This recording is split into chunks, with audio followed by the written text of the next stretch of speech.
ان کی تاریخ اگر دیکھی جائے تو اللہ تبارک و تعالیٰ نے ان کو یہ اعزاز عطا فرمایا افغانیوں کو.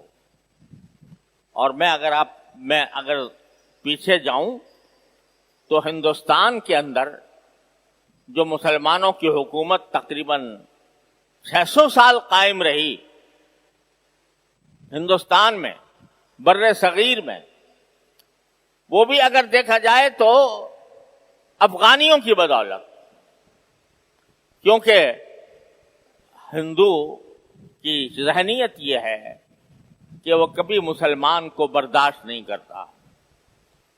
ہندو نے پوری تاریخ ہماری یہ بتاتی ہے کہ ہندوؤں نے ہمیشہ مسلمانوں پر ظلم و ستم کیے، ہمیشہ مسلمانوں کو تہہ تیغ کیا، ہمیشہ مسلمانوں کا خون بہایا. لیکن جب کبھی ہندوؤں نے یہ حرکت کی تو مسلمانوں کو ہندوؤں کے ظلم و ستم سے نجات دلانے کے لیے افغانستان کے لوگ آئے. حضرت شاہ ولی اللہ صاحب رحمۃ اللہ علیہ کے زمانے میں مرہٹوں کا سکہ چلا ہوا تھا اور مرہٹوں کی طرف سے مسلمانوں کے اوپر ظلم و ستم کے پہاڑ توڑے جا رہے تھے. تو حضرت شاہ ولی اللہ صاحب رحمۃ اللہ علیہ نے افغانستان میں خط لکھا افغانستان کے حاکم احمد شاہ ابدالی کو، اور وہ احمد شاہ ابدالی افغانستان سے آئے اور آ کر پانی پت کی جنگ میں مرہٹوں کو ایسی عبرتناک شکست دی کہ جس کے بعد مدت تک وہ سر نہیں اٹھا سکے.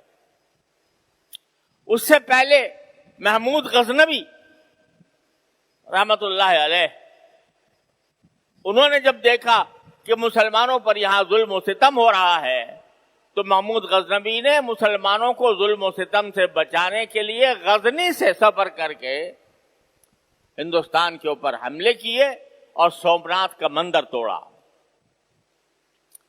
علاؤدین خلجی وہ بھی افغانستان کے تھے اور انہوں نے آ کر ہندوستان کے اندر اسلامی حکومت قائم کی.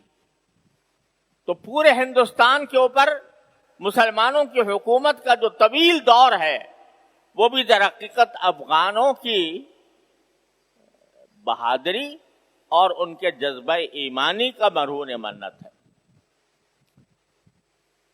انگریز جب آیا اس نے پورے ہندوستان سے مسلمانوں کو تہہ تیغ کیا اور مسلمانوں کے ہاتھ سے حکومتیں چھینی. لیکن جب وہ افغانستان کی طرف بڑھا اور افغانستان کو بھی فتح کرنے کی کوشش کی تو برطانیہ کی وہ عظیم طاقت جس کے بارے میں کہا جاتا تھا کہ اس کی حکومت میں سورج غروب نہیں ہوتا، اس کے سامنے ڈٹنے والے اور ان کا مقابلہ کرنے والے یہی افغان تھے. اور برطانیہ اپنی ساری چالوں کے باوجود، اپنے سارے لاؤ لشکر کے باوجود، اپنے سارے وسائل کے باوجود آ کر اگر ڈھیر ہوا تو افغانستان میں ہوا. اور اس کے نتیجے میں یہ ان کے سمجھ میں آ گیا، اس وقت برطانیہ کی سمجھ میں آ گیا تھا کہ جب تک ملا موجود ہے افغانستان کے اندر ہم کبھی بھی اس افغانستان پر فتح یاب نہیں ہو سکتے. تو اقبال نے اسی کا ذکر کیا تھا یہ کہتے ہوئے کہ افغانیوں کی غیرت دین کا ہے یہ علاج، ملا کو ان کے کوہ دمن سے نکال دو. وہ فاقہ کش جو موت سے ڈرتا نہیں ذرا، روح محمد اس کے بدن سے نکال دو. یہ پیغام، یہ پلان تھا برطانیہ کا، لیکن اللہ نے ان کے ہاتھوں فیل کرایا. اس کے بعد اس وقت دو طاقتیں دنیا کے اوپر حکمرانی کر رہی تھی، دو سپر طاقتیں، ایک روس اور ایک امریکہ. تو روس آیا تو اس روس نے چاہا کہ میں کسی طرح افغانستان پر قبضہ کروں، اور افغانستان پر تنہا قبضہ کرنا مقصود نہیں تھا، بلکہ مقصود در حقیقت پاکستان کے اوپر بھی قبضہ کرنا اور گرم پانی تک پہنچنا مقصود تھا۔ لیکن اللہ تعالیٰ نے اس کو بھی، اس عظیم طاقت کو جو اس پر ایک سپر طاقت سمجھی جاتی تھی، سوویت یونین، اللہ تعالیٰ نے افغان مجاہدین کے ذریعے ہی اس کا قلع قمع کیا۔ اس طرح قلع قمع کیا کہ جب وہ شکست کھا کر بھاگا تو شکست کھا کر بھاگنے کے بعد اس کی پوری سوویت یونین کے ٹکڑے ٹکڑے ہو گئے۔ آج سوویت یونین کو کوئی نہیں جانتا۔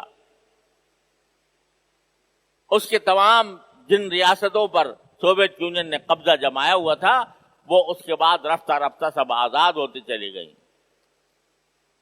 ٹوٹ گیا، وہ سپر طاقت ٹوٹ گئی، اس کی طاقت زمین میں دفن ہو گئی۔ وہ بھی اللہ تعالیٰ نے ان کے ذریعے کرائی اور ان کے جذبہ ایمانی کے ذریعے کرائی۔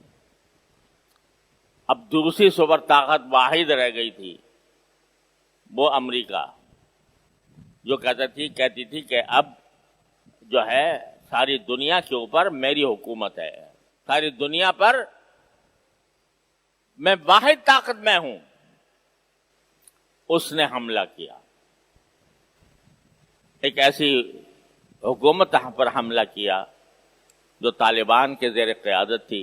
3 سال تک انہوں نے افغانستان کے اندر امن و امان اور انصاف کی مثالیں قائم کی تھیں۔ اگرچہ کچھ غلو بھی تھا،